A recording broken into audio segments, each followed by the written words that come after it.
자, 음, 네, 안녕하세요. 한국은 변함이 없지만 미국은 시간이 바뀌었다고 들었습니다. 하지만 한국 네, 같은 시간이고요. 미국은 7시 반입니다. 네, 한 시간씩 예, 달라졌습니까? 네, 그래서 오늘 또 헷갈리실 분이 있을 수 있는데요. 어, 헷갈렸어요. 네, 녹화를 하고 있으니까요. 자, 그러면 제가 기도하고 시작하겠습니다. 하늘에 계신 우리 아버지, 오늘도 우리를 주님의 말씀 앞에 모아주셔서 감사합니다. 아멘, 주님의 말씀을 우리가 잘 깨닫고 이해하고 또 이 시대에 적용하기를 원하오니 지혜와 총명을 부어 주시옵소서. 예수님의 이름으로 기도합니다. 아멘. 아멘, 오늘 주제는 다니엘과 솔로몬의 지혜 그리고 짐승의 표입니다.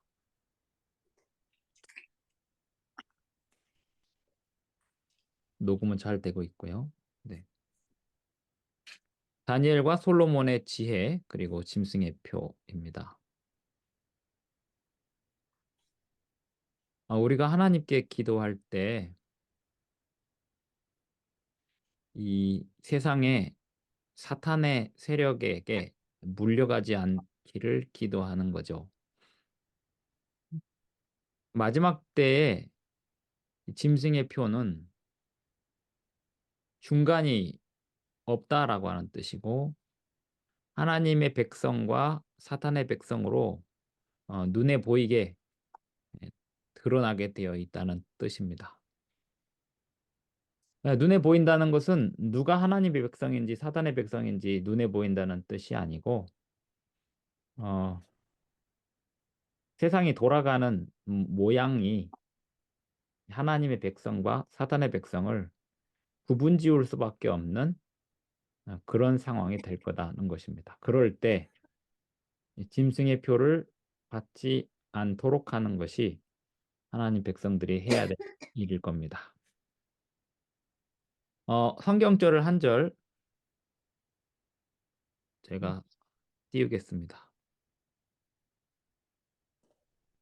화면 공유.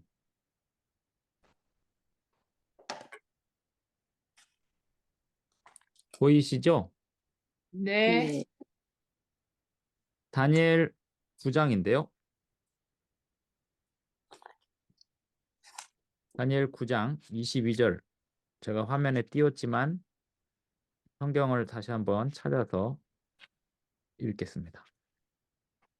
이를 가르치며 내게 가르치며 내게 말하여 이르되 다니엘아 내가 이제 네게 지혜와 총명을 주려고 왔느니라. 가브리엘 천사가 다니엘에게 하는 이야기입니다. 다니엘 1장을 한번 보실까요? 다니엘 1장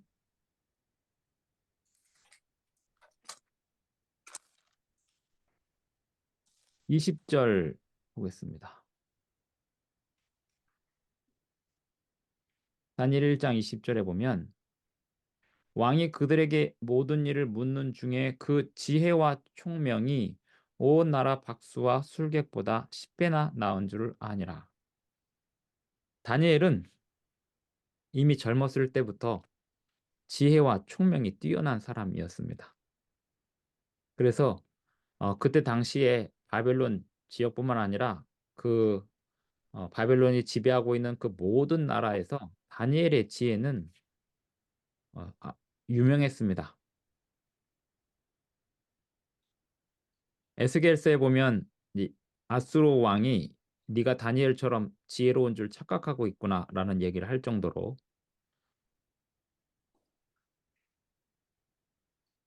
아니죠. 에스겔서에 나오는 에스겔 28장 아수르 왕이 아니고 두로 왕인데요.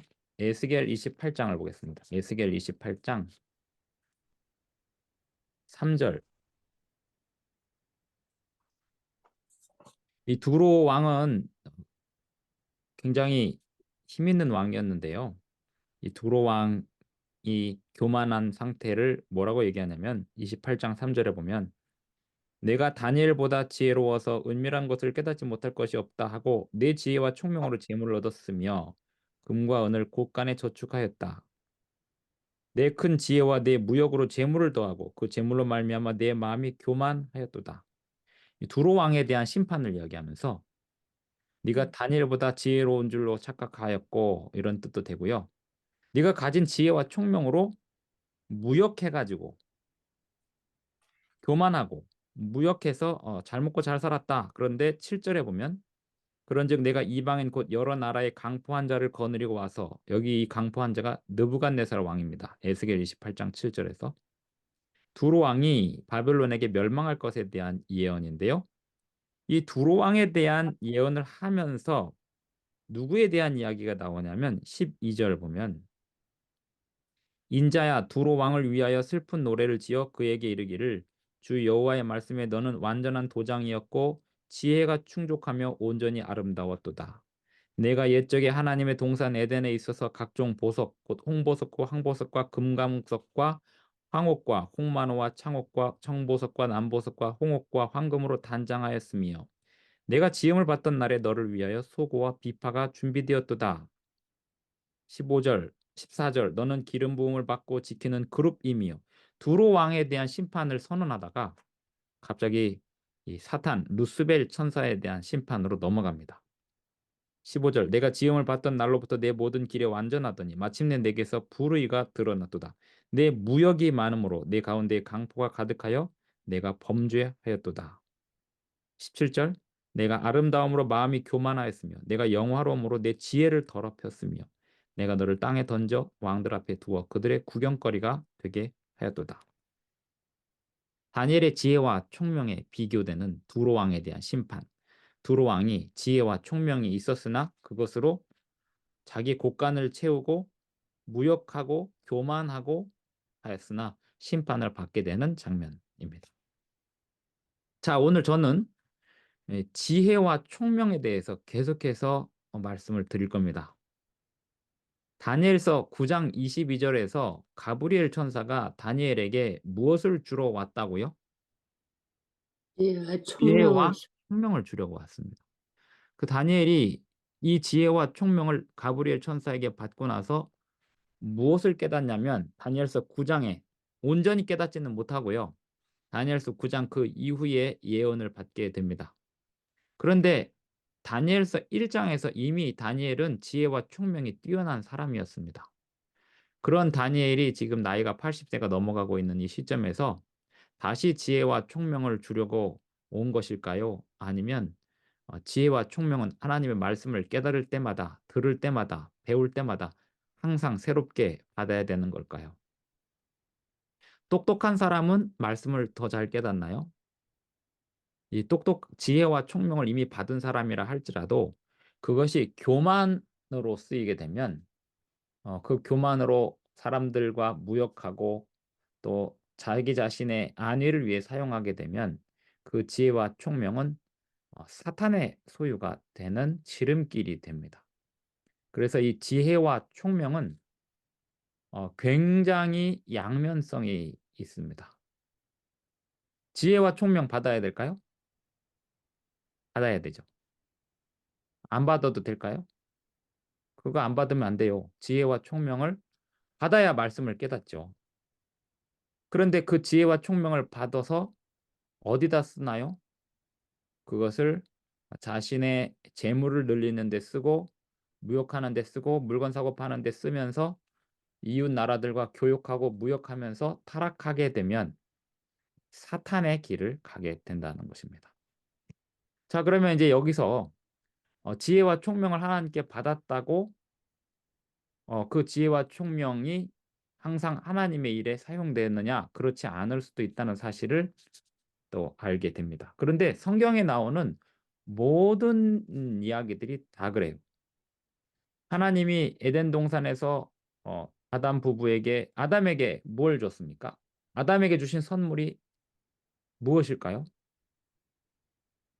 하나님이 모든 아담에게 주신 선물은 배우자입니다. 그렇죠? 그런데 그 배우자가 누구의 도구가 돼요? 사탄이 사탄의 도구가 돼요. 아담 부부에게 주신 선물이 뭐가 있습니까? 다스리라는 생명나무와 선악을 알게 하는 나무. 선악을 알게 하는 나무는 아담에게 주신 선물이 맞습니까? 선악을 알게 하는 나무는 아담에게 주신 선물이 맞습니다. 그것 때문에 아담 부부가 살 수가 있었어요. 그것을 보면서 항상 그걸 보며 살도록 되어 있었습니다. 동선 중앙에 있었습니다.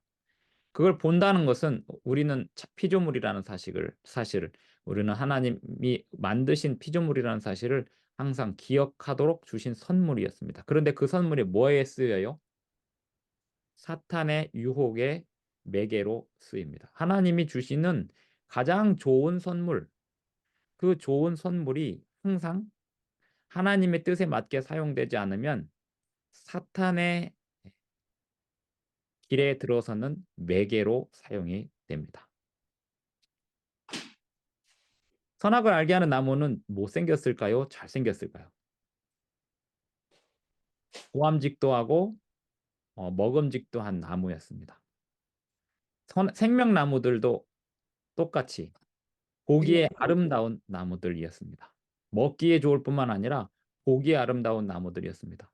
선악을 알게 하는 나무도 역시 보기에 좋고 먹기에 좋은 나무였으나 그 나무의 열매만큼은 먹지 말도록 하나님께서 주셨습니다. 그것이 선물이었습니다.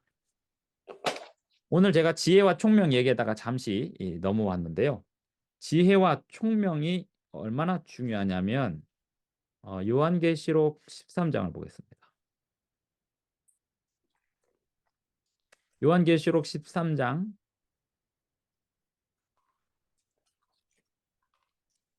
15절부터 보시면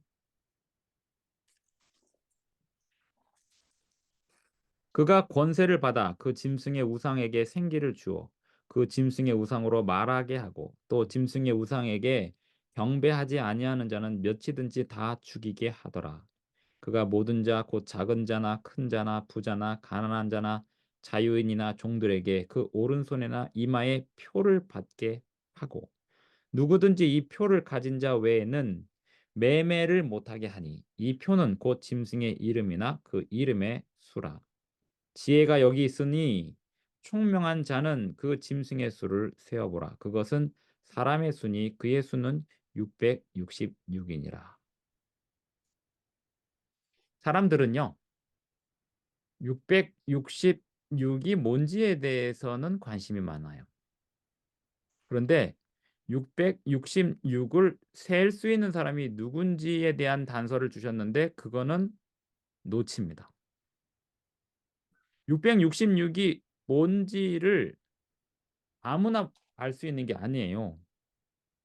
666이 무엇인지를 알려면 지혜가 여기 있으니 총명한 자는 그 짐승의 수를 세어보라 그랬습니다. 짐승의 마리수를 세는 게 아니고요. 짐승이 상징하는 그 숫자가 무엇인지 세어보라는 거예요. 그래서 666이 무엇인지 아는 것보다 더 중요한 게 뭘까요? 하나님이 주시는 지혜와 총명이 있어야 666이 무엇인지를 아는 거예요. 오늘 저는 지난주에 말씀을 드렸던 이야기를 조금 더 보충을 하는 건데요. 666이 어떤 글자들의 조합이고 그 글자들의 그 숫자들을 다 더했을 때 666이 나온다라고만 해석을 하면 어떤 문제가 있냐면 성경만 가지고는 666이 뭔지를 알 수가 없게 돼요. 그러니까 성경의 역사만 알아도 666이 무엇인지 알 수 있게끔 하나님이 성경을 주셨는데 무슨 중세 역사도 다 알아야 되고 뿐만 아니라 어떤 누구의 어디 면류관에 쓰여 있는 글자도 알아야 되고 그런 거 모르는 사람은 666을 어떻게 알아요? 그런데 이 말씀은 지혜와 하나님이 주시는 다니엘에게 가브리엘 천사를 통하여 하나님이 다니엘에게 주시려고 하시는 게 뭐냐면 지혜와 총명입니다. 그 지혜와 총명을 다니엘이 받을 때 가브리엘 천사를 통해서 주시는 환상을 깨달아 알 수 있었고, 다니엘이 느부갓네살 왕의 꿈을 해석할 때, 요셉이 바로 왕의 꿈을 해석할 때도 하나님이 지혜와 총명을 주셨고 그 지혜와 총명으로 꿈을 해석할 수 있었던 겁니다. 그래서 여기 이 짐승의 표에서 중요한 것은 짐승의 표가 무엇이냐보다 더 중요한 게 뭐냐면 그 짐승의 표를 읽을 수 있는 사람, 그 수를 볼 줄 아는 사람은 하나님이 주시는 지혜와 총명을 받은 사람이다. 이게 더 중요한 얘기라고요. 왜 그런가 하면 성경 창세기부터 계시록까지 지혜와 총명이라는 단어가 한두 번 나오는 게 아니에요. 어마어마하게 쏟아져 나옵니다. 지혜와 총명. 그런데 666이라고 하는 숫자는 성경에 그렇게 흔한 단어가 아니에요. 그런데 어떤 사람들 오늘날 우리뿐만 아니라 사람들은 짐승의 표 그리고 666 그게 뭔지만 알면 되는 줄 알아요. 그게 뭔지 알려줘도 모른다고요. 지혜와 총명이 없으면. 하나님이 주시는 지혜와 총명을 받지 않으면. 그래서 다니엘서 요한계시록 13장에서 본 지난 시간에 했던 말씀을 조금 더 반복을 어디까지 해야 될지는 제가 생각을 좀 더 해봐야 되겠지만 어, 다시 반복하기는 좀 그렇고, 우선 13장 18절에 보면 지혜가 여기 있으니 총명한 자는 그 짐승의 수를 세어보라 할 때 지혜가 여기 있으니 총명한 자는 그 짐승의 수를 세어보라.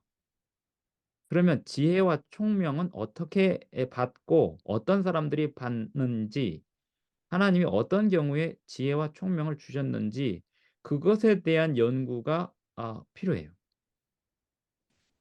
그거 연구하려면은 신학과 가야 될까요? 그거 연구하려면은 그 중세 역사를 뒤져야 될까요? 그거 연구하려면요, 성구사전 하나만 있으면 돼요. 성구사전은 성경책에 나와 있는 구절들이 어디에 반복돼서 나오는지 그것을 정리해 놓은 게 성구사전이고요. 우리 휴대폰, 제가 들고 있는 휴대폰에 성구사전이 들어 있습니다. 그래서 지혜와 총명만 찾아봐도 그냥 금방 답이 나옵니다. 출애굽기에 나와요. 출애굽기 31장 3절에 한번 보겠습니다. 자, 오늘 제가 드리는 말씀은 공부를 아주 많이, 역사를 많이, 그리고 또 다른 이방 종교를 많이 연구하고 어디 박물관에 가서 3층 면류관에 뭐 그게 쓰여 있는지 그런 거 확인하지 않아도 그냥 초등학교 5학년 정도만 되어도 성경책 하나만 가지고 666을 이해할 수 있는데, 겸손히 하나님께서 주시는 지혜와 총명을 구하면서 확인하면서 이해할 수 있다는 말씀을 드리는 겁니다. 지혜와 총명에 대하여 먼저 보겠습니다. 출애굽기 31장 1절부터 3절까지 읽겠습니다. 여호와께서 모세에게 말씀하여 이르시되 내가 유다 지파 훌의 손자요 우리의 아들인 부살레를 지명하여 부르고 하나님의 영을 그에게 충만하게 하여 지혜와 총명과 지식과 여러 가지 재주로 정교한 일을 연구하여 금과 은과 노수로 만들게 하며. 여기서 지혜와 총명을 왜 줍니까? 뭐 하라고 줍니까? 은과 노수로 네. 만들게 하기 위해서. 네. 자, 4절 보면 금과 은과 놋. 여기 지금 지혜와 총명도 나오고 금과 은과 놋도 나오고, 저는 지금 31장 4절에서 3절에서 지혜와 총명만 보려고 봤는데 또 보여요. 제 눈에는. 여기도 이게 또 연결이 되네 싶은 게 31장 4절에 금과 은과 놋이 연결돼서 나와요, 지금. 금과 은과 놋도요. 자주 등장합니다. 이게 뭐길래? 성경에서 왜 그렇게 자주 등장할까? 자, 우선 지혜와 총명을 주셔서 금과 은과 놋으로 뭘 어떻게 하라고 주시는 거예요? 만들으라고. 만들으라고. 그 만드는 게 뭘 만드는 거예요? 뭘 만드는 재주를 주시는 거잖아요. 성소를 성소에 만드는 거예요. 성소. 회막, 증거궤, 속죄소. 네. 7절에 성- 보면 회막과 증거궤와 그 위에 속죄소와 회막의 모든 기구와 상과 그 기구와 순금 등잔대와 그 모든 기구와 분향단과 번제단과 그 모든 기구와 물두멍과 그 받침. 이걸 대충 만드는 게 아니라 수학적으로 정교하게 만들도록 지혜와 총명을 주셨어요. 하나님의 교회를 섬기는 일도 지혜와 총명을 받아서 정교하게 해야지 대충 하는 게 아닙니다. 사람들은 일반 사회에서 회사에서는 열심히 하는데 교회 일은 대충 하는 경향이 있어요. 교회를 섬기는 일이야말로 지혜와 총명을 다해서 해야 되고 교회를 섬기는 모든 사람은 하나님께 지혜와 총명을 받아서 성경을 깨달을 뿐 아니라 교회를 정교하게 섬길 수 있도록 해야 합니다. 35장을 보겠습니다. 35장.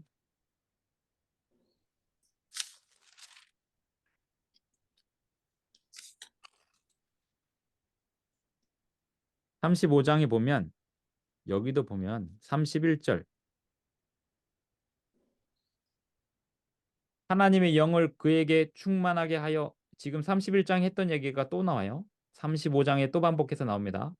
하나님의 영을 그에게 충만하게 하여 지혜와 총명과 지식으로 여러 가지 일을 하게 하시되 금과 은과 놋으로 제작하는 기술을 고안하게 하시며 보석을 깎아 물리며 보석을 깎으려면 보석은 어디서 나오죠? 보석은 어디서 나올까요? 돌에서 나옵니다. 네. 그래서 금과 은과 철과 나무와 돌 이게 성경에 여러 번 나오는데요. 이 모든 게 다 성전 건축을 위한 지혜와 총명이었습니다.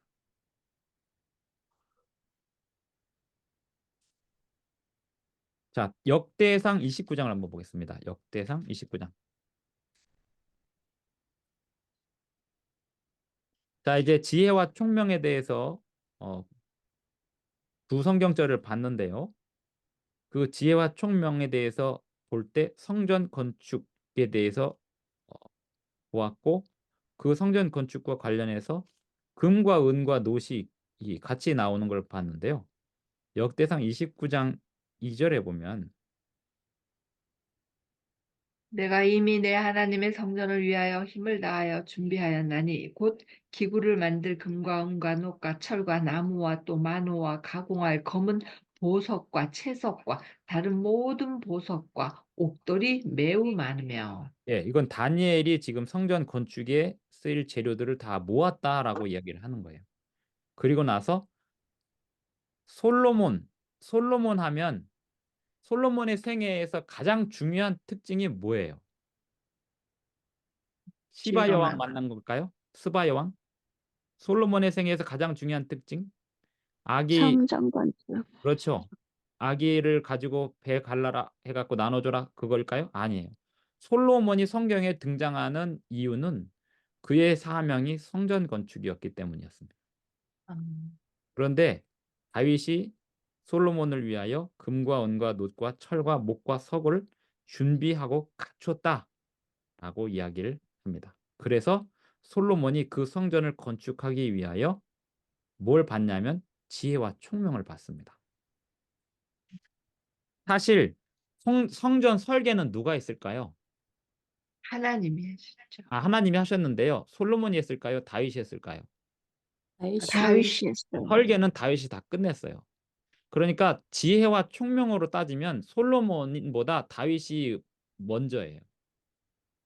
그런데 다윗이 지혜와 총명이 뛰어났다 이런 얘기는 굳이 하지 않아요. 지혜와 총명이 엄청 뛰어났음에도 불구하고 굳이 하지 않습니다. 다윗은 그 지혜와 총명으로 율법 체계를 온전히 세웠고 시편을 다윗이 쓴 시편이 솔로몬이 쓴 잠언보다 훨씬 더 감동적이에요. 문학적인 실력도 다윗이 훨씬 나아요. 성전 건축을 위한 성전 설계, 그리고 법률 체계, 이런 것들을 다윗이 다 만들어 놓고 죽습니다. 그리고 솔로몬에게 하나님께서 지혜와 총명을 주십니다. 뭐 하라고요? 그것으로 성전 건축하라고요. 그런데 그 성전 건축할 때 뭘 도구로 쓰라고요? 금과 은과 은과 동과 철. 자, 이제 다니엘서 5장 4절을 보면 깜짝 놀랍니다. 다니엘서 5장, 저만 놀라는 걸 수도 있는데요.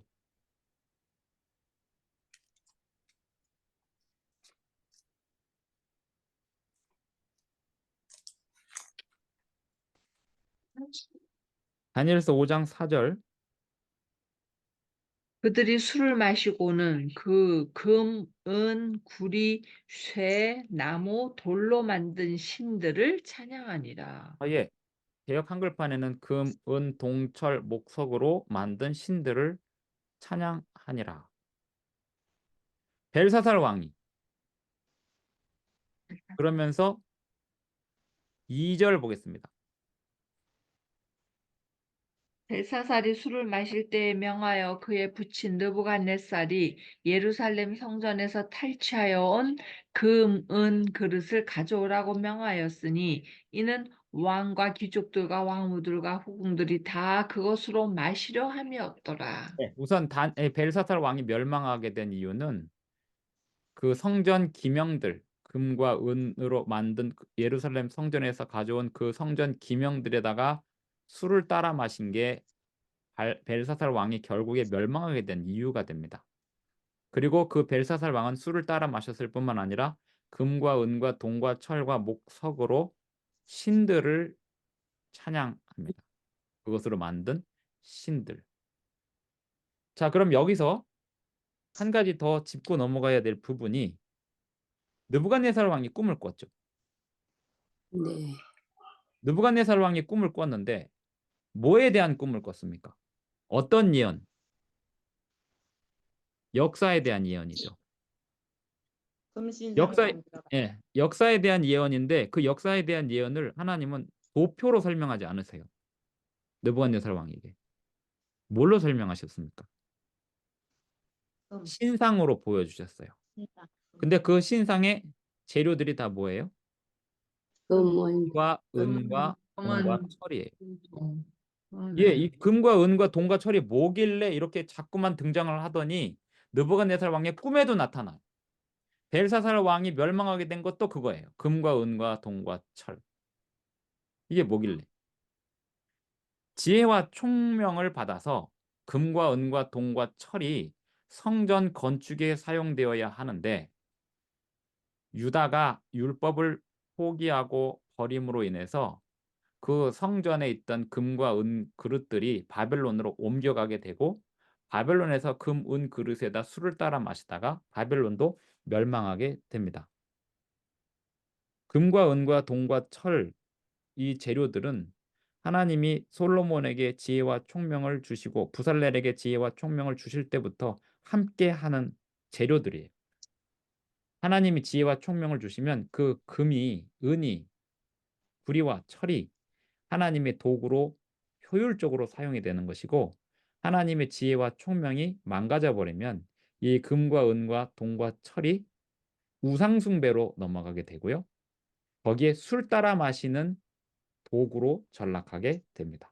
이것이 성경에 끊임없이 반복되어서 나오는 패턴입니다.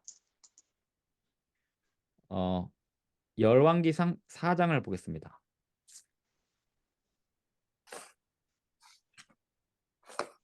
열왕기상 4장 29절.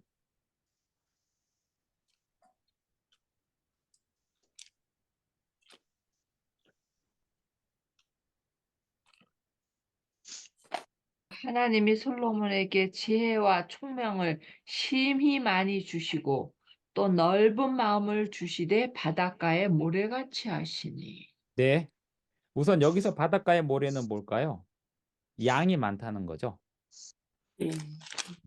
근데 하나님이 솔로몬에게 지혜와 총명을 주셨다 그러죠. 34절 사람들이 솔로몬의 지혜를 들으러 왔으니 이는 그 지혜의 소문을 들은 천하 모든 왕들이 보낸 자들이더라.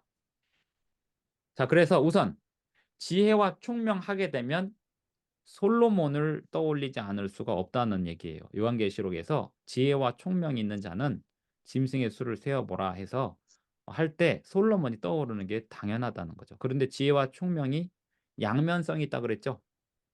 지혜와 총명을 하나님께 받아서 하나님의 뜻에 맞게 사용하면 하나님의 표를 받게 되고 그 지혜와 총명을 하나님의 뜻에 맞게 사용하지 않으면 뭘 받게 되고 짐승의 표를 받고. 짐승의 표를 받게 되고 그런데 그 짐승의 표가 뭐라고요? 660. 666 금은 동처를 잘못 사용하는 결과가 되겠죠. 자, 이제 제가 어디를 볼 거냐면 역대하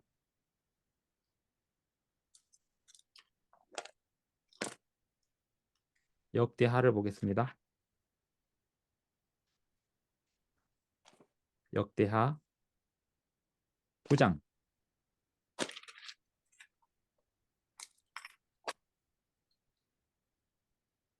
13절 솔로몬의 세입금의 무게가 금 666 달란트요. 네. 자, 여기서 666 달란트를 모았대요. 세금을 받아서. 이거하고 그 요한계시록에 나오는 666은 우연의 일치일까 아니면 의미가 통할까를 생각을 해봐야 돼요. 자, 14절 그 달란트를 가지고 뭐 하냐면 그 외에 또 무역상과 객상들이 가져온 것이 있고 아라비아 왕들과 그 나라 방백들도 금과 은을 솔로몬에게 가져온지라 하면서 이 주변 나라들하고 무역을 하는데요. 28절 솔로몬을 솔로몬을 위하여 위하여 애굽과 애국과 각국에서 뭘 에서 가져왔더라? 말들을 가져왔더라. 네. 아무 뭐 이상이 없어 보여요. 근데 이게 성경을 읽는 사람은 여기서 야, 얘 이거 선 넘네. 이렇게 느껴져야지 맞아요. 지금 솔로몬이 선 넘고 있네. 이 세금을 666 달란트 걷어갖고 그거를 지금 어디다 쓰냐면 말을 막 사와요. 얘 선 넘네. 이렇게 되는 거죠. 하나님이 주신 지혜와 총명으로 총명한 짓을 안 하고 이상한 짓을 하고 있네. 신명기 17장을 보겠습니다.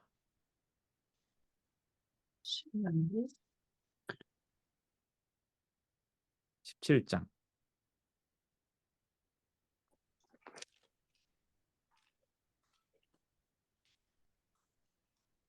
16절 17절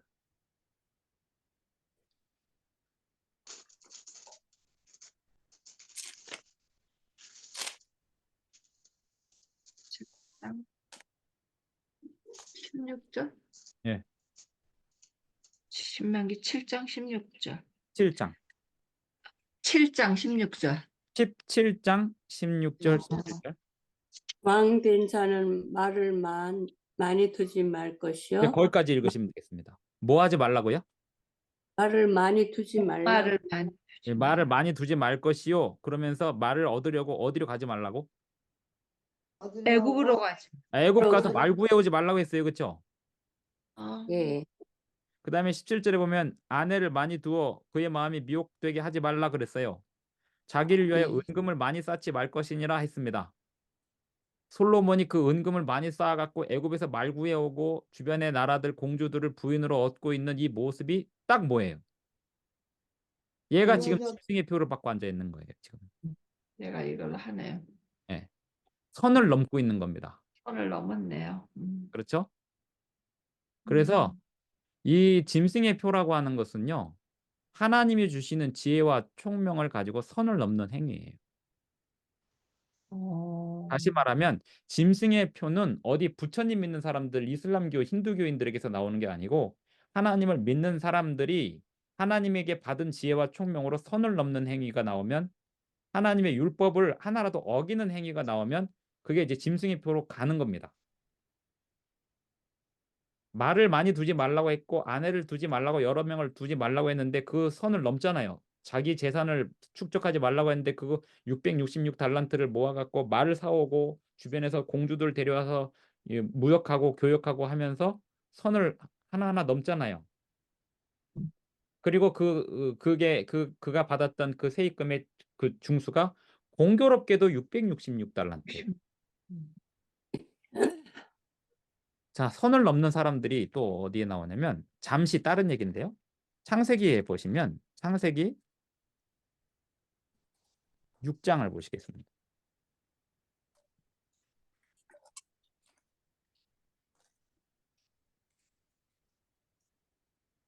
창세기 6장 4절.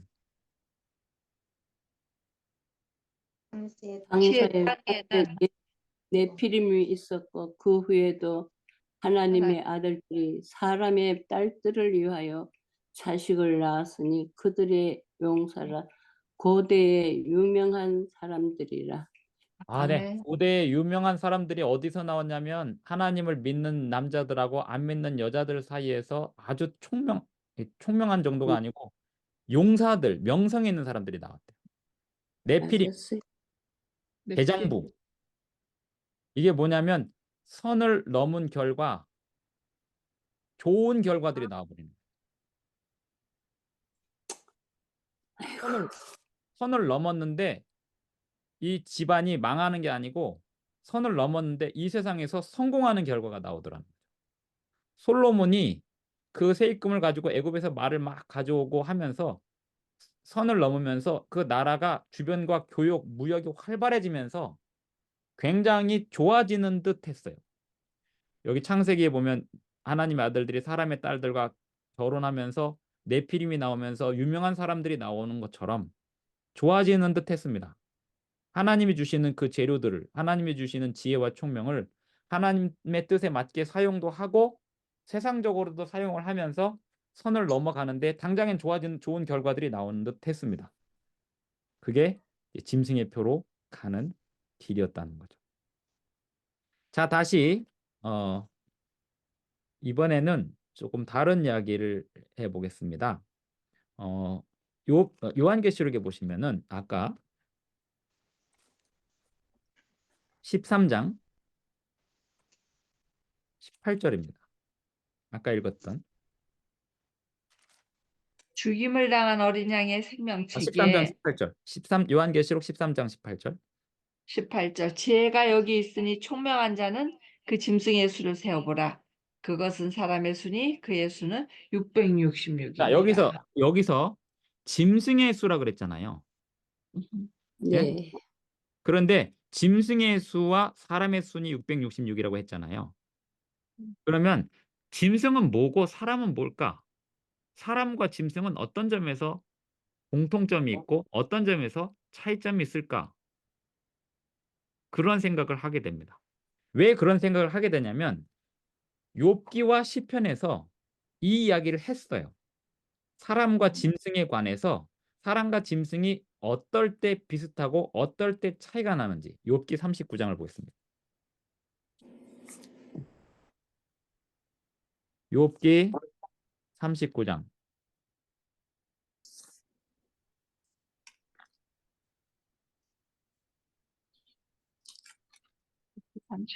13절부터. 지난 시간에 제가 짐승이 안식일 날 예배했을까요? 안 했을까요? 그랬더니 예배했겠죠? 라고 말씀하시는 분도 계시는데 제가 굳이 반론을 하지 않았습니다. 성경적으로 성경에 짐승은 예배하지 않습니다 라고 말하기도 그렇고 모든 만물이 하나님께 예배한다고 하는 예언하신 구절이 있으니까. 그런데 엄밀히 말하면 짐승은 예배가 무엇인지 모르죠. 그 이야기를 좀 하려고 해요. 13절, 39장 13절. 사자는 즐거이 그 날개를 친다마는 그 귓과 털이 인자를 베푸느냐? 아, 네. 베푸는 예. 임자를 거기 잘 잠깐만요. 찾으셨고요. 제가 마저 읽겠습니다. 타조는 즐거이 날개를 치나 하게 깃털과 날개 같겠느냐? 그것이 알을 땅에 버려두어 흙에서 더워지게 하고 발에 깨어질 것이나 들짐승에게 밟힐 것을 생각하지 아니하고 그 새끼에게 모질게 대함이 제 새끼가 아닌 것처럼 하며 그 고생한 것이 헛되게 될지라도 두려워하지 아니하나니 개념치 않습니다. 타조의 경우는 자기 알에 대하여 알을 낳기만 하지 그것에 대하여 개념치 않습니다. 그 왜 이유가 뭐냐? 걔네들은 지혜도 없고 총명도 없다는 거예요. 17절. 이는 하나님이 지혜를 베풀지 아니하셨고 총명을 주지 아니함이라. 여기서 말하는 것은 타조가 특별히 멍청하다는 뜻을 얘기하는 게 아니라 짐승들은 하나님을 알아볼 수 있는, 그리고 이 인간의 윤리나 도덕을 이해할 수 있는 그런 지혜와 총명이 없다는 얘기를 하고 있는 거예요. 여기만 있을까요? 잠언에도 나옵니다. 잠언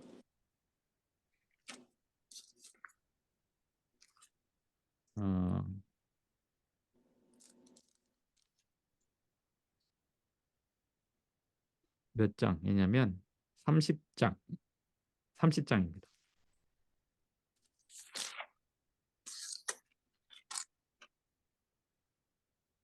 잠언 30장 2절입니다.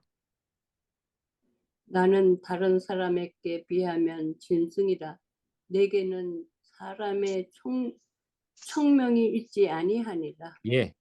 나는 다른 사람에게 비하면 짐승이라. 사람과 짐승의 차이점이 뭐냐면 하나님이 주시는 지혜와 총명이 있냐 없냐의 차이예요. 근데 그 하나님이 주시는 지혜와 총명, 솔로몬에게 부살렐에게 주셨던 그 지혜와 총명은 다 뭐와 관련된 지혜와 총명이에요? 성전 건축. 성전은 뭐길래? 성전은 하나님께 예배하는 거예요. 예배하는 그 마음, 하나님께 예배하는 게 뭐냐면 율법에 지키고 율법에 순종하는 겁니다. 온전히 율법에 순종하는 것이 참된 예배입니다. 그 참된 예배를 할 줄 아는 사람이 지혜와 총명이 있는 사람이고, 그거 못하는 사람은 짐승이에요. 나는 다른 사람에게 비하면 짐승이라. 내게는 사람의 총명이 있지 아니하니라. 나는 지혜를 배우지 못하였고 또 거룩하신 자를 아는 지식이 없거니와. 나는 하나님께서 가르쳐 주지 않으면 그렇게 멍청한 짐승에 불과했다, 이야기를 하는 겁니다. 30장에는 요한계시록의 힌트가 되는 구절들이 많이 나옵니다. 예를 들면 30장 6절. 너는 그의 말씀에 더하지 말라. 그가 너를 책망하시겠고 너는 거짓말하는 자가 될까 두려우니라. 말씀에 가감하지 말라는 요한계시록 22장 18절이 여기서 나와요.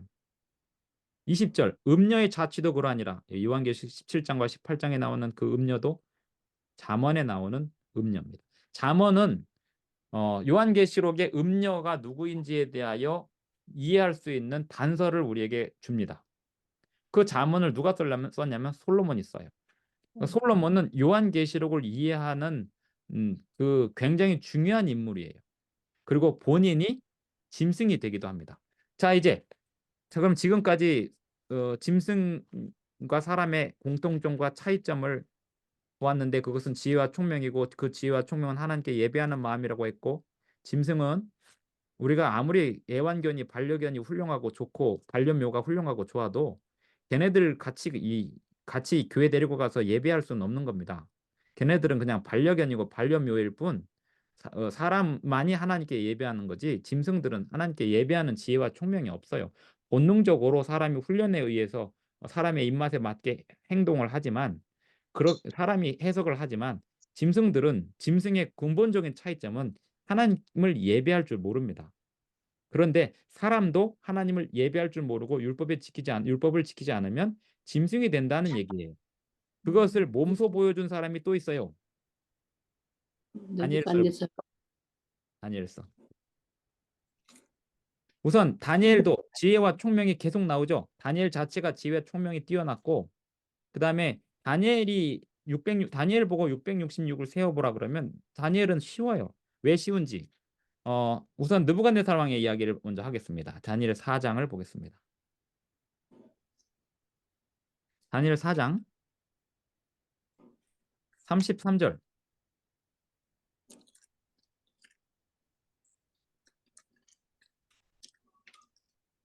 바로 그때 이 일이 나 느부갓네살에게 응함으로. 언제 이 일이 임했냐면 30절에 보면 나 왕이 말하여 이르되 이 큰 바벨론은 내가 능력과 권세로 건설하여 나의 도성으로 삼고 이것으로 내 위엄의 영광을 나타낸 것이 아니냐.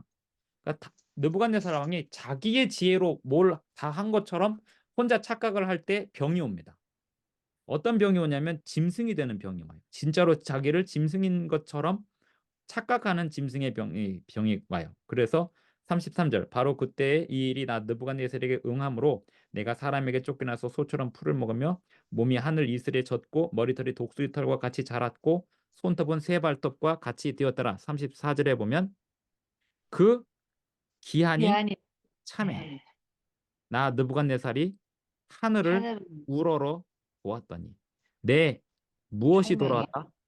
총명이 총명이 다시 돌아왔다. 음, 36절 그때에 내 무엇이 돌아왔다? 총명이 되기를. 총명이 돌아왔다. 예, 총명이 안 돌아오면 짐승으로 사는 거고요. 총명이 돌아오면 하나님을 경배하고 끝나는 거예요. 그래서 지혜와 총명이 있는 사람은 짐승의 표를 셀 수 있다. 수를 알 수 있다. 이 얘기는 하나님께 올바로 예배하는 사람은 역사, 예언, 무슨 다른 종교에 누가 아무렇게나 삼층 면류관에 뭐가 쓰여 있는지 아무것도 몰라도 하나님의 율법에 순종하여 예배하는 사람은 국가 법령에 의하여 내 예배를 방해하는 일이 벌어질 때 아, 저게 짐승의 표구나 하고 알게 돼 있다니까요. 음. 그러니까 우리가 그냥 성경만 가지고도 짐승의 표, 그다음에 마지막 때의 징조들을 충분히 이해할 수 있으니까 이 마지막 때 일어나는 그 이 막 현란한 뉴스들을 다 종합해 갖고 그것을 이야기하는 것을 우리가 다 들어야만 된다라고 하는 강박관념은 버리세요. 단순하게 성경만 이해하셔도 된다고요. 아멘. 아멘. 그리고 나서 그다음에 그런 걸 들었을 때 나쁠 건 없죠.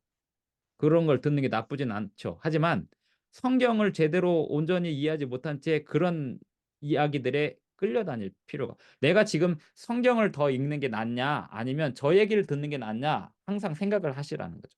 성경을 더 많이 이해하는 게 훨씬 낫다는 거죠. 우리가 시간이 나면 성경을 더 많이 읽고 예언의 신을 더 많이 읽으면서 다른 사람들이 하는 이야기에 휩쓸리지 말고 그냥 예배 시간 그리고 정해진 성경 공부 시간 그 정도면 충분하고 그 나머지 시간은 내가 성경을 직접 연구를 해야 되는 거죠. 지금 제가 오늘 지금까지 한 얘기 중에 역사 있었어요? 예언이 없어. 있었습니까? 그냥 다 그냥 성경에 있는 그대로잖아요. 지금 여러분이나 저나 초등학교 5학년 정도의 글자를 읽을 수 있는 수준만 되면 이거 그냥 다 이해할 수 있는 이야기잖아요. 지혜와 총명이 이렇게 여러 번 나오고. 자, 그런데 지금 다니엘이 만약에 666이라는 얘기를 들었을 때 다니엘은 어떻게 생각하게 될까요? 만약에 다니엘이 살아서 이것을 읽는다면 야, 이거 바벨론 이야기네. 이런 생각을 할 거예요. 왜냐하면 다니엘 3장을 보시면 다니엘 3장 1절에 보시면 느부갓네살 왕이 금으로 신상을 만들었으니 높이가 얼마요? 60규빗. 너비는 여섯, 얼마? 여빗 6규빗이라 60과 6이 나오잖아요. 60. 아니, 이 바벨론은 60진법의 나라였습니다. 우리가 1분이 60초죠. 네. 1분이 60초. 이런 게 60진법에 의해서 움직여지는 거거든요. 한 시간도 60분이고. 그런 것이 60진법의 흔적인데 느부갓네살 왕이 통치하던 그 나라에서 좋아하는 숫자가 6이에요. 예, 60 그다음에 6 이런 숫자들이에요.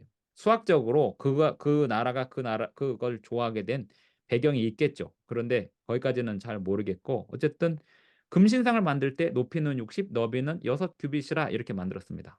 그래서 6과 6이 나올 때 이거 바벨론 얘기구나라고 하는 것을 다니엘은 이해를 했을 겁니다. 근데 재밌게도 다니엘 9장을 보시면 다니엘 9장 22절 내게 가르치. 내게 따르시면 내게 말하 이르되 다니엘아 내가 예, 지혜와 다니엘아 내가 이제 내게 지혜와 총명을 주려고 왔느니라 하면서 그 다음에 주시는 그 예언이 70일에 대한 예언이에요. 70일에. 490년. 71회란 70 곱하기 7이에요. 다니엘은 바벨론에 살면서 6이라고 하는 숫자, 60이라고 하는 숫자, 이것이 익숙한 사람이었고, 하지만 그는 항상 7일 단위로 사는 사람이었어요. 10장 3절. 새 이래 동안 슬퍼하며 새 이래가 차기까지 좋은 떡을 먹지 아니하고. 다니엘은 일주일 단위로 사는 사람이었습니다. 바벨론에서도 7일 단위로. 그래서 다니엘은 6과 7의 싸움을 하며 살았던 거죠. 숫자 노름을 하는 게 아니고, 6은 사람의 수요, 짐승의 수라고 할 때 창조 이야기잖아요. 사람이 짐승과 함께 여섯째 날 창조가 되었고, 제 6일을 지나서 안식일이 되었을 때 예배하고 있는 사람은 사람이고, 안식일이 되었을 때 먹을 것을 찾아 어슬렁거리는 건 짐승이었다고요. 왜냐하면 그 짐승들은 지혜와 총명이 없기 때문에 안식일에도 먹을 것을 찾아 어슬렁거리는 거고요. 사람은 제7일 안식일에 하나님께 예배하게 되어 있습니다. 그래서 여기까지만 해도 지혜와 총명이 있는 사람은 솔로몬과 다니엘이었는데, 그 솔로몬과 다니엘이 어떻게 살았는지를 보니까 그 지혜와 총명을 잘못 쓴 솔로몬은 짐승이 되었고, 느부갓네살 왕도 다니엘에게서 지혜와 총명을 본받을 수 있었으나 짐승이 되었고, 그런데 그 기한이 차는 기까지가 7년 동안 짐승이 되었죠. 그리고 다니엘은 7의 숫자에 살고 살았죠. 7일 단위로 안식일을 지키며 살았을 것이고요. 그래서 다니엘과 솔로몬의 이야기를 들어보니 하나님이 주시는 지혜와 총명으로 하나님의 말씀의 율법의 선을 넘으면 짐승의 표가 되는 거고, 하나님 율법에 순종하면 그 짐승의 표를 받지 않는 거다라고 하는 것을 알 수가 있죠. 사람의 수요, 짐승의 수니, 사람의 수와 짐승의 수는 제6일. 그러면 사람의 수는, 하나님의 수는 제7일. 666을 봤으니까 지난 시간에 보았던 성경절 하나 더 보시면 777도 봐야 되겠죠? 네, 창세기 5장입니다. 자, 아멘. 5장을 보시면 다 900살 넘게 살아요. 근데 한 네. 사람만 라멘. 800살도 못 살고 죽어요. 네. 재미있게도. 그런데 노아. 예, 물론 에녹은 365세 살고 죽지 않고 하늘나라 갔고요. 라멘. 라멕은 라멘. 182세 770 아들을 낳고 아들의 이름을 뭐라고 지었다고요? 노아. 노아라는 이름의 뜻이 뭐라고요? 이래. 안식. 위로, 은혜를 안식, 안위. 이 아들이 이 세상에 안식을 줄 거다라고 이름을 짓고 자기는 777세에 죽습니다. 아마도 이게 사람이요, 나 이제 다 살았다 이런 생각하면요 빨리 죽기도 해요. 네, 빨리 자는 거죠. 어떤 사람은 밤 10시가 돼야 잠드는 사람이 있고, 어떤 사람은 7시부터 자고 싶어서 자는 사람이 있습니다. 그럼 누웠는데 그냥 잠들면 잠자는 거잖아요. 그래서 라멕은 네. 777세를 살면서 방주를 함께 지으면서 이 세상에 제7일 안식일을 증거하면서 살았을 거예요. 그리고 자기 나름대로 777세라고 하는 게 참 명예로운 숫자라고 생각하고 그 해에 하나님께서 잠들게 하셔서 잠들었을 겁니다. 맞는지는 모르겠지만 어쨌든 재미있는 것은 그 777세를 살았던 라멕은 아들의 이름을 안식이라고 지었습니다. 그리고 그 주세요. 아들은 이 세상에 심판을 증거하고 전하는 노아가 되었습니다. 아멘. 7장에도 보면 노아는 방주에 타서 이 세상에 다시 나올 때 7일 단위로 10절에 보면 7일 후에 홍수가 땅에 덮이니, 그리고 나서 까마귀와 비둘기를 내놓을 때도 7일마다 보냅니다. 네. 노아는 안식일을 알고 있었을 것이고 7일 단위의 달력을 사용하고 있었을 것입니다. 옛날 사람들이 다 7일 단위의 달력을 쓴 건 아니거든요. 애굽 사람들은 열흘 단위의 달력을 썼다 그래요. 그래서 하나님의 백성들이 세상에 전파한 중요한 달력이 7일 단위의 삶을 사는 거예요. 온 세상이 7일 단위의 달력 안에 살아가고 있다는 것 자체가 기적이 아닐 수 없습니다. 나라들마다 다 다른, 주로 사람 손가락이 10이기 때문에 10일 단위의 달력을 쓰던 나라들이 많이 있었습니다. 7일이라고 하는 거는 근거가 없어요. 아무런 어디에도 뭔 근거가 없어요.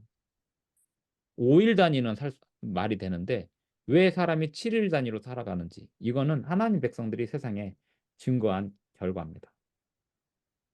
그리고 그 7일이라고 하는 숫자는 안식일 계명을 통하여 하나님께 영광 돌리는, 7일마다 한 번씩 하나님께 영광 돌리는 사람이 지혜와 총명을 늘 세상에 증거하는 삶을 사는 거고요. 그 안식일 계명을 마지막 때 선 넘지 않고 지키는 사람들이 짐승의 표를 한 번에 알아볼 거예요. 아, 이건 짐승의 표가 맞네.